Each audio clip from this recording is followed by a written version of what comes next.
నమస్తే welcome to our channel Telugu రాజ్యం. MLC ఎన్నికల ఫలితాలు వచ్చాయి. అటు ఏపీలో కావచ్చు, ఇటు తెలంగాణకు సంబంధించి కావచ్చు. వాటిపై ఒక గ్లాన్స్ చూద్దాం. ముఖ్యంగా ముందుగా ఉత్తరాంధ్ర టీచర్ ఎమ్మెల్సీ స్థానం ఎన్నికల ఓట్ల లెక్కింపు అయితే పూర్తిగా కంప్లీట్ అయిపోయింది. పిఆర్టీయూ అభ్యర్థిగా ఉన్న గాది శ్రీనివాసన్ నాయుడు విజయాన్ని సాధించారు. అలాగే సిట్టింగ్ ఎమ్మెల్సీ రఘువర్మ ఓటమి పాలయ్యారు. And Gadhi Srinivasan Naidu counting తొలి రౌండ్ నుంచి కూడా ఆయన చాలా ముందంజలోనే ఉన్నారని చెప్పాలి. ఉత్తరాంధ్ర ఎమ్మెల్సీ స్థానం నుంచి 10 మంది పోటీ చేశారు. అయితే ఎలిమినేషన్లో మాత్రం 8 మంది పోటీ నుంచి నిష్క్రమించారు. మనకు తెలుసు. చివరికి శ్రీనివాసన్ నాయుడు, రఘువర్మ మాత్రమే మిగిలారు. ఇక రెండో ప్రాధాన్యత ఓట్ల సాయంతో శ్రీనివాసన్ నాయుడు మ్యాజిక్ ఫిగర్ అంటే 10,068 ఓట్లు సాధించి విజయాన్ని సాధించారు. ఆయన ఉత్తరాంధ్రలో ఉన్నటువంటి మొత్తం 22,000 పైచీలకు ఉపాధ్యాయులు ఇచ్చినటువంటి ఈ ఫలితం మీద అంతా కూడా బాగా డిస్కషన్స్ జరుగుతూ ఉన్నాయి ఏపీలో. అండ్ ఈ ఎన్నికల్లో రఘువరంతో పాటుగా పీడీఎఫ్ అభ్యర్థిని యూటీఎఫ్ను సమర్థించినటువంటి విజయ్ గౌరికి కూడా బాగానే ఓట్లు పడ్డాయని చెప్పాలి. చాలా వరకు క్యాలిక్యులేషన్స్ చూస్తే అంటే ఫస్ట్ ప్రాధాన్యత ఓట్లలో గాదికి 7,216 ఓట్లు వస్తే రఘువర్మకి 6,851 ఓట్లు వచ్చాయి. ఇక విజయ్ గౌర్ గారికి 5,811 ఓట్లు లభించాయి. దీంతో ఫస్ట్ ప్రాధాన్యత ఓట్లతోనే గాదే విజయం సాధించలేకపోయారు.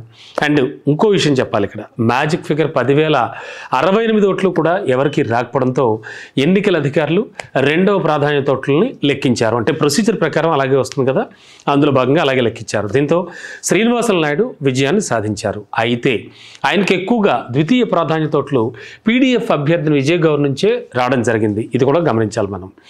ఆమెకు పోలైనటువంటి ఓట్లలో ఎక్కువ శాతం మంది ద్వితీయ ప్రాధాన్యం ఓట్లు శ్రీనివాసన్ నాయుడుకు వేసినట్లుగా మనకి క్లియర్గా అర్థమవుతోంది. దీంతో సిట్టింగ్ ఎమ్మెల్సీ రఘువర్మ ఓటమికి ఇదే ప్రధాన కారణంగా మారింది అని కూడా విశ్లేషకులు తెలియజేస్తున్నారు. మనకు కూడా క్లియర్గా అర్థమవుతోంది.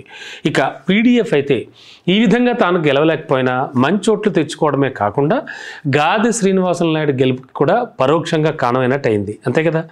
అలాగే గాదె ఒక్కసారి ఆయన ట్రాక్ రికార్డ్ చూస్తే 2007 నుంచి 13 వరకు కూడా 6 ఏళ్ల పాటు ఫస్ట్ టైం ఎమ్మెల్సీగా పనిచేశారు ఆయన.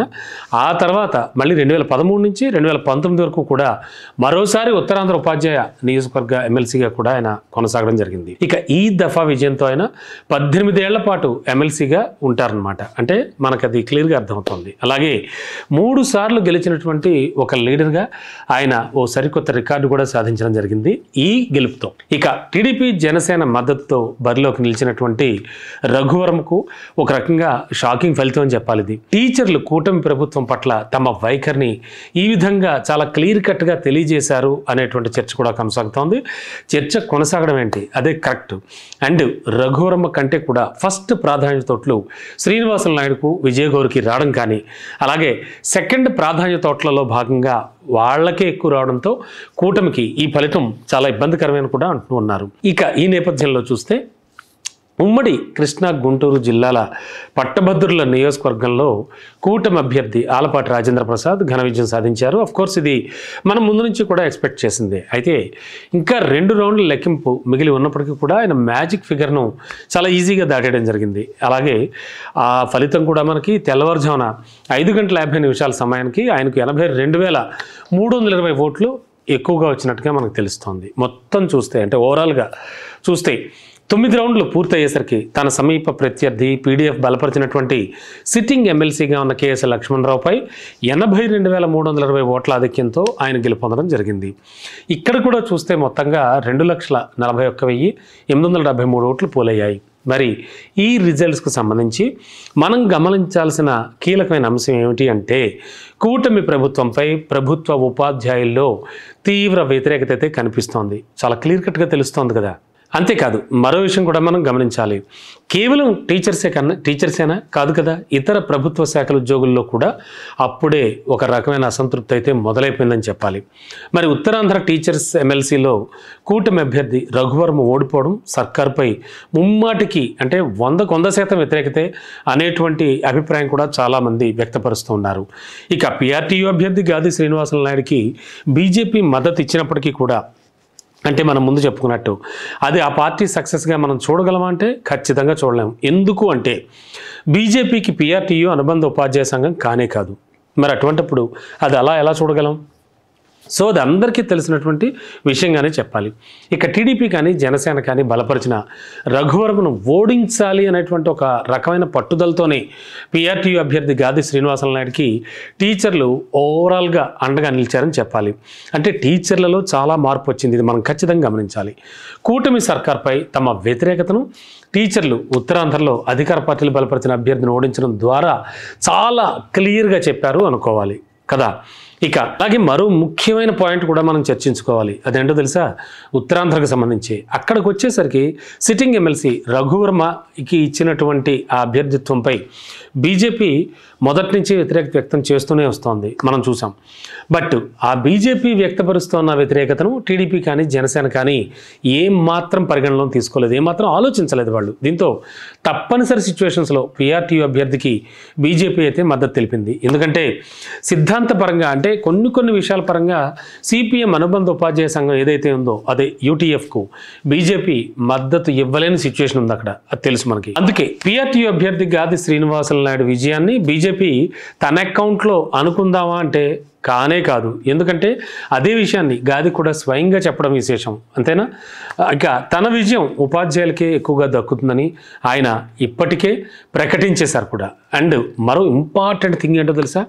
ఇంకా 9 నెలల పాలన కూడా పూర్తి చేసుకోకుండానే అటు టీచర్స్ కావచ్చు, అలాగే ఉద్యోగులు కావచ్చు, ఎంప్లాయీస్ కానీ టీచర్స్లో కానీ గవర్నమెంట్పై చాలా ఎగ్నెస్ట్గా అంటే వ్యతిరేకత రావడం చాలా ఆశ్చర్యాన్ని కలిగిస్తుందని కూడా చెప్పాలి. అసలు అప్పట్లో అంటే గతంలో జగన్ సర్కార్కి చాలా వ్యతిరేకంగా పనిచేసిన వీళ్ళే ఫస్ట్ గళం విప్పారు కూడా. అఫ్కోర్స్ వాళ్ళు మొదట తమ వ్యతిరేకతను క్లియర్ కట్గా తెలియజేశారు. అండ్ వైసీపీ ప్రభుత్వం ఘోరంగా ఓడిపోవడానికి ఈ వర్గాల్లో వ్యతిరేకత రావడం కూడా మరో ప్రధాన కారణమైందని చెప్పచ్చు. మరి ఇప్పుడు కేవలం 9 months పాలనలో రివర్స్లో సర్కార్పై వ్యతిరేకత అంటే ఇది ఖచ్చితంగా ఆలోచింపజేస్తోంది అందరినీ కూడా. అలాగే ఉభయ గోదావరి విషయానికి వస్తే కనుక పట్టభద్రుల ఎమ్మెల్సీ ఎన్నికల ఓట్ల లెక్కింపులో ఫస్ట్ రౌండ్ ముగిసేసరికి కూటమి అభ్యర్థి పేరాబత్తుల రాజశేఖరం గారు ఆధిక్యంలో కనిపించారు. మొత్తం 28,000 ఓట్లకు గాను ఆయనకి 16,520 ఓట్లు సాధించడం జరిగింది. ఇక స్వతంత్ర అభ్యర్థి ఇండిపెండెంట్గా దిడ్ల వీర రాఘవులకు 5,818 ఓట్లు వచ్చాయి. ఓకే, ఇదిలా ఉంటే టీచర్ ఎమ్మెల్సీ ఎన్నికల ఫలితాలపై వైసీపీ అయితే పూర్తి స్థాయిలో దుష్ప్రచారమే చేస్తోందంటూ మంత్రి అచ్చెన్నాయుడు ఆగ్రహం వ్యక్తం చేశారు. తాము సీఎం చంద్రబాబు ఏం చెప్తే అదే చేశామని చెప్తూ ఉన్నారాయన. అంతేకాకుండా ఫస్ట్ ప్రాధాన్యతోటి అయితే రఘువరంకు వేయాలని, రెండో ప్రాధాన్యతోటు శ్రీనివాసన్ నాయుడుకు వేయాలని చంద్రబాబు సూచించారు. ఆ ప్రకారమే అంతా నడుచుకున్నామని కూడా ఆయన చెప్తున్నారు. టీడీపీ రఘువర్మ, శ్రీనివాసన్ నాయుడు ఇద్దరిని కూడా ఒక రకంగా చెప్పాలంటే బలపరిచిందని ఆయన చెప్పుకొస్తున్నారు. కానీ వైసీపీ టీచర్ ఎమ్మెల్సీ ఎన్నికల్లో యూటీఎఫ్ ముసుగులో పోటీకి దించిందంటూ కూడా వైసీపీని యాజ్ యూజువల్ విమర్శిస్తున్నారు ఆయన. అలాగే అటు పట్టభద్రుల ఎన్నికల్లో కూడా పీడీఎఫ్ ముసుగులో డ్రామాలు ఆడుతోందంటూ మండిపడ్డారు ఆయన. ఓకే, ఈ విధంగా ఏపీకి సంబంధించినటువంటి ఎమ్మెల్సీ ఎన్నికల ఫలితాలు ఉన్నాయి. అండ్ ఓవరాల్గా చూస్తే కనుక కేవలం 9 నెలల పాలనలోనే ఇంత వ్యతిరేకత రావడానికి ప్రధాన కారణం ఏంటి? ఇలాంటి విషయాలన్నీ కూడా ఇప్పుడు చాలా డీప్గా చర్చల్లోకి వెళుతూ ఉన్నారు. అంటే ముఖ్యంగా ఒక రకంగా ప్రభుత్వం ఏర్పాటు చేయాలి అంటే కనుక ఖచ్చితంగా ప్రభుత్వ ఉద్యోగులు కావచ్చు, ముఖ్యంగా టీచర్లు కావచ్చు, వీళ్ళు చాలా కీలకమైనటువంటి పాత్ర పోషిస్తూ ఉంటారు, మనకు తెలుసు. మరి వాళ్ళలో వచ్చినటువంటి ఈ 9 నెలల కాలంలో ఈ మార్పు ఏమిటి? ఈ మార్పు దేనికి సంకేతం? ఇవన్నీ కూడా ఖచ్చితంగా ఆలోచించాల్సిన అవసరం ఉంది. ఒక్కసారి తెలంగాణ వద్దాం. మరి తెలంగాణలో జరిగినటువంటి ఉపాధ్యాయ ఎమ్మెల్సీ ఎన్నికల్లో పీఆర్టీయూ బీజేపీ మద్దతు ఇచ్చినటువంటి అభ్యర్థులు గెలుపొందడం జరిగింది. ఎలా అంటే నల్గొండ, ఖమ్మం, వరంగల్ పీఆర్టీయూ అభ్యర్థి శ్రీపాల్ రెడ్డి, అలాగే కరీంనగర్, మెదక్, నిజామాబాద్, ఆదిలాబాద్ ఎన్నికల్లో మల్కా కుమరయ్య విజయాన్ని సాధించారు. మల్కా కుమరయ్యకు బీజేపీ మద్దతు అయితే పలికింది. శ్రీపాల్ రెడ్డి రెండో ప్రాధాన్యత ఓట్ల లెక్కింపులో విజయాన్ని సాధించడం జరిగింది. మరి ఫస్ట్ ప్రాధాన్యత ఓట్లలో ఎవరికి మ్యాజిక్ ఫిగర్ రాకపోవడంతో ఎలిమినేషన్ ప్రక్రియకు శ్రీకారం చుట్టారు వాళ్ళు. దీంతో రెండో ప్రాధాన్యత ఓట్లతో సిట్టింగ్ ఎమ్మెల్సీ నర్సిరెడ్డిపై శ్రీపాల్ రెడ్డి విజయం సాధించారు. బీజేపీ మద్దతు పలికినటువంటి మల్కా కుమరయ్యకు 12,959 ఫస్ట్ ప్రాధాన్యత ఓట్లు వచ్చేసాయి ఆయనకి. దీంతో ఆయన పీఆర్టీయూ అభ్యర్థి వంగ మహేందర్ రెడ్డిపై విజయాన్ని సాధించారు. మరి ఇక విజయం సాధించడానికి 12,081 ఓట్లుగా అధికారులు అయితే నిర్ధారించడం జరిగింది. మల్కా కుమరయ్యకు 12,959 ఓట్లు వచ్చాయి. ఈ విధంగా తెలంగాణలో ఎమ్మెల్సీ స్థానాలకు సంబంధించి కూడా రిజల్ట్స్ వచ్చాయి. ఇక్కడ కూడా ఆలోచింపచేస్తున్నాయి అనేటువంటి విశ్లేషణలే కొనసాగుతూ ఉన్నాయి.